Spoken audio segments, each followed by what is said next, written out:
Corona के मुश्किल भरे वक्त में कुछ तंजीमें बहुत बेहतर काम कर रही है। गोवा से एक तंजीम मुफ्त फूड स्कीम चला रही है। उनका कहना है कि कोरोना तो भगवान की देन है, लेकिन वो चाहते हैं कि कोई भी भूख से न मर पाए। इसलिए उनकी तंजीम लगातार बेहतर खाने बांट रही हैं। उन्होंने अपने किचन से तेल, रिफाइंड घी की जगह देसी घी और फ्रूट्स आइटम को देने का दावा किया है। इस दौरान बड़ी तादाद में ज़रूरतमंदों को खाने के पैकेट्स दिए गए हैं। हम लोग गोवा सिक्स यूथ 5 साल से चला रहे हैं। लास्ट टाइम ही लॉकडाउन में हमने ऐसे खाना चालू किया था। अभी क्या हमारे को ज़रूरत पड़ी, हमने देखा कि अभी काम तो सब चल रहा है, तो हॉस्पिटलों में बुरा हाल है खाने के लेके। तो खाना जेकर मिल भी रहा तो अच्छा खाना नहीं मिल रहा। मुझे लगता है कि पौष्टिक खाना देना चाहिए अभी जिस टाइम में।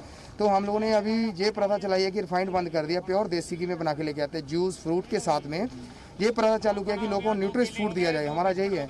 हम लोगों को रिफाइंड ऑयल सब बंद कर दिया कि हम लोगों ने 7-8 दिन हो गया आज इधर गोवा मेडिकल कॉलेज में आते हुए। तो हमारा 100 पार्सल वास्को में जाता है, तो 100-150 मडगांव में हॉस्पिटल हम भेजते हैं।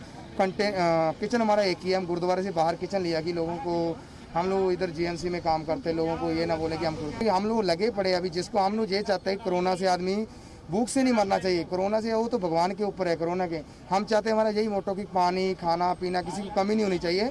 हम लोग कंटिन्यू इधर रुकते हैं 12 बजे से लेके। अभी हम लोग कल से हम प्लान कर रहे हैं कि हम मॉर्निंग से लेके सुबह 8 बजे से लेके शाम को 6 बजे तक रुकने का हमारी स्टॉल। ब्रेकफास्ट हम प्लान कर रहे हैं, चाय ब्रेकफास्ट पानी, हाँ सब फ्री देंगे हम। This is one time where when everybody is going through a very difficult time. So based on humanity, probably we are here. At least we can serve a lot of people. We are also serving meals to people who are at home in isolation.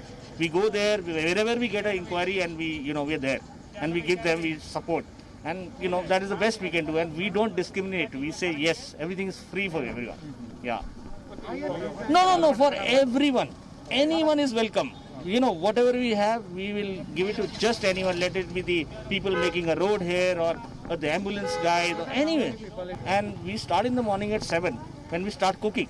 So one team comes and then they start cooking, and a lot of things people take home. If you have to cut certain vegetables, because making for 1,000 people, you require a lot of strength.